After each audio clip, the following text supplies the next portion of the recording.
Hello, all you hardcores out there. How you doing? We'll see from Porky's Corner, the biggest gob in sport. 2 seconds. We get this light in, so that better.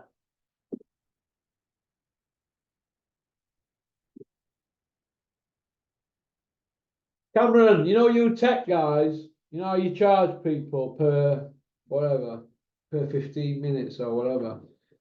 Do you know all this lighting stuff and camera stuff, Cameron? All it is just a tilt here, there, and everywhere, and something being moved. But you lot, you tech guys, you make it sound like it's fucking rocket science job when it isn't. All right. Right then. Let's crack on. See what we can come up with today. Keep laughing today. I know about me. I shouldn't be giggling. Fucking phone going 10 to a dozen. I think I preferred it when I didn't have a phone. Right. The IBO verdict. You know, some of the abuse that I get, I wish some of you could see it. Some lads who come on off at commission, I'll send them some stuff and they're like, you don't get this every day, do you, Russell? I'm like, every day? About 60 or 70 of them, kid. It's when I stop getting them, that's when I get worried. Right.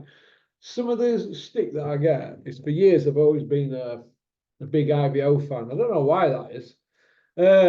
Because I think it's because I always like to go for underdog.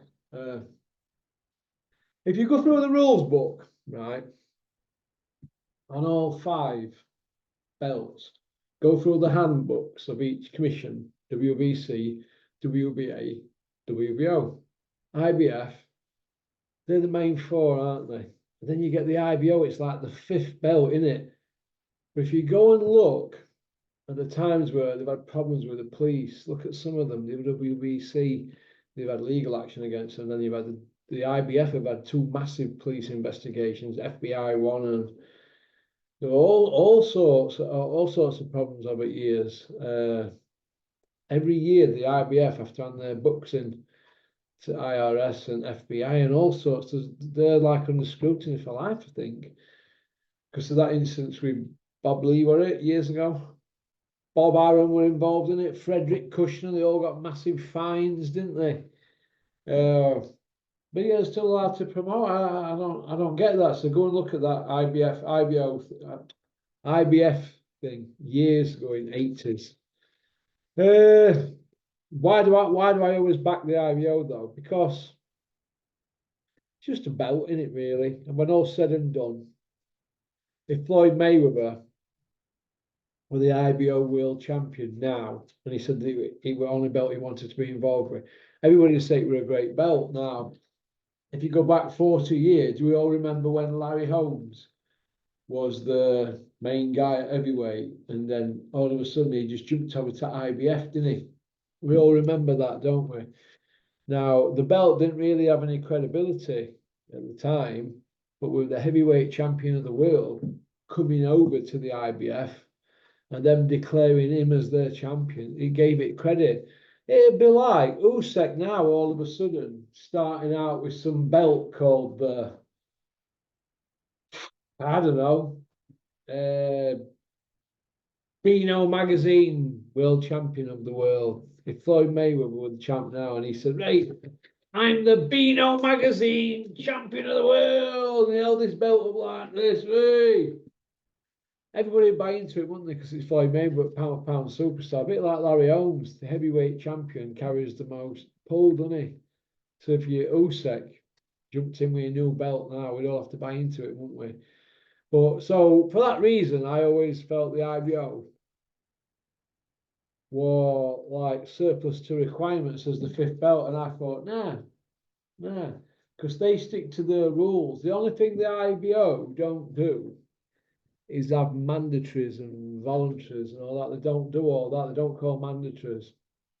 So I know it's like, well, how do people get to fight for the belt? Well, it's through lobbying, isn't it, really? You lobby and then you put money in, don't you, bids and offers. He didn't mean to say that the bad people there. The guy who runs it is a guy called Ed Levine. Got his email here. I've had a few emails off him years and years ago. Dennis is massive pal of his. Dennis was one of big advocates years ago. Not many people know this. He was one of big movers and shakers that when the IBO started, Dennis were all over me. He'd helped him out no end of time. And I've dealt with that Ed Levine person myself. He and the Josh Whaler belt, didn't he, on one of Dennis's shows that I was involved with. I mean, I signed Josh, didn't I? So I was pleased to play my part with him, with Josh, and his success with that IBO international belt. But should have had a European Josh, shouldn't he? Really were robbed in France. But the IBO, in my opinion, it's an all right belt. I know people can say they don't do mandatories and voluntaries and all that. So what? Look at the state of the other ones. Look at the WBA. Look at that. How many world champions is there at heavyweight for WBA? There's loads, isn't there? You got your super champion, your regular champion, your interim champion, and they've got a WBA gold champion. They've got an intercontinental and a continental. Is that 6? And then is there a Pacific? 7. But I believe there's actually 9, is there? 9 champions in each weight category. In some there's 7, but I believe there's 9 in the WBA. Kent, you might be able to correct me on that if I've got something wrong. There's some books we've got here are like from 4 or 5 years ago, so they haven't been updated. Commission books. But getting back to IBO, if they start calling mandatories and they start calling voluntaries, I could get behind them even more. Like I said, Ed Levine's a nice guy who owns it, and they're hanging in there. But with Turkey Al Sheikh buying Ring Magazine now, well, I think the writing's on the wall, isn't it? Really, don't you think? Ring Magazine is the Bible, isn't it? So if Turkey Al Sheikh owns Ring Magazine and he's wanting to be involved in boxing promoting, well, he's just going to bump all his fighters up the rankings in the Ring Magazine's rankings. Well, isn't that what Oscar De La Hoya's been doing for the last so many years since he owned Ring Magazine? I don't know. I don't look at their rankings really, to be honest.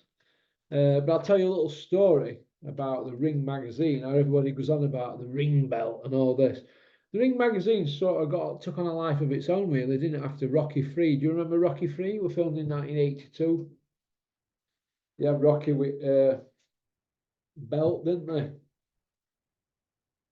On that big poster that did millions. We all remember, don't we? What Ring Magazine belt. Well, Ring Magazine, they've always said, oh, he's a champion, he's Lanier, he's unified, oh, he's Ring Magazine champion, whatever. Look, Bernard Hopkins, part owner of Ring Magazine, yeah? Bernard Hopkins, yeah? He owned a piece of Golden Boy with De La Hoya, and they owned a piece of Ring Magazine, didn't they? Right. Bernard Hopkins ended up the Ring Magazine champion. Is that just because he decided to pick a stray belt up? Buying themselves belts. Too much of that goes on in boxing. It's like people buying wins with these move-arounds. I don't like move-arounds. It's like cheating, in my opinion. Move around. People turning up for a move around, getting on the back foot like that for 4 3-minute rounds, not letting the guy pressing the fight really get a glove on him every now and then. He'll let him clip him on arms and that. Move arounds. Who wants to see them? Too many people in UK are padding records out, wanting to get to 20-0. Yeah, and hoping for the call off Turkey. It's not good, and I'm watching what's going on behind the scene. And the ice breaks. Woo! I'll be waiting.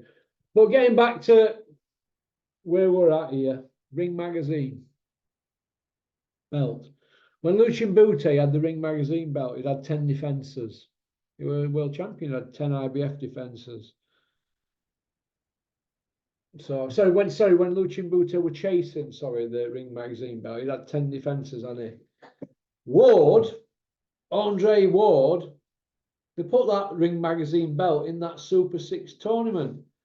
But Bute had been the champion before the tournament, the champion all the way through it, and the champion after it, weren't he? But yet at no stage did De La Hoya or any of that lot say that Ring Magazine belt should be going to Lucian Bute for the length of time he's been the super middleweight champion and all the defences that he's had. But it didn't, did it? He never went to it, went in the tournament. So should that have been the best thing for it to happen? No, not really, because them in tournament had not been as established as Bute, had they? Who were an ex-Olympian as well. So I think that Bute should have had that belt. But hey ho, we all know what happened to Bute though, don't we? After the Super 6 tournament, Ward pulled out, Froch stepped in and whipped the chump, didn't he? Cut him down like a deck chair. But that belt should have been the Cobras. So should that belt really mean out? No. Would the Dandy and Beano Christmas annual BC belt, would that mean anything? No. Would an LO magazine boxing world title belt mean anything? Would it? It wouldn't mean a thing, would it? It wouldn't mean a thing. So what we really need to do, is just get rid of these belts like Ring Magazine. Get rid of them. Get rid of all of them. Just have one belt. One belt. Call it the Turkey Al Sheikh Champion of the World belt. It doesn't really matter what it's called, but we can't have 5 belts, 6 belts, 7 belts, and a Ring Magazine belt, and now Turkey wanting to do his own belt. No, we shouldn't have that. What about just a cup to say you're a world champion? You know, like they have cups in football. Why does boxing always have to be a belt? Why? I don't know. Do I care? Of course I care. I haven't for a month, like, but I'm back caring again now. I didn't used to. So, okie dokie. So the IBF verdict. What is the verdict? What should we say? What should we do? Well, I know what needs to be done with IBF. IBO, sorry. You need mandatories and voluntaries. You need to start calling them and taking fees off people and that, and then people start taking it a bit more serious. Then Ring Magazine might say, do you know what? We class that as the 5th belt. I mean, how did it even get to 4 belts? How? Greed. That's how it got to 4 belts. Promoters. Greed. All right? That's about it. Thanks for liking and subscribing and leaving a comment. All them people that were in my phone and my WhatsApp, I used to WhatsApp daily. You'll have to email me your number. All right. Don't got no numbers. Porkycorner@mail.com. In that corner. I think is it that one or that one?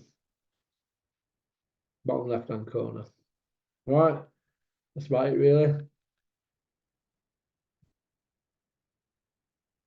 Well, peace out.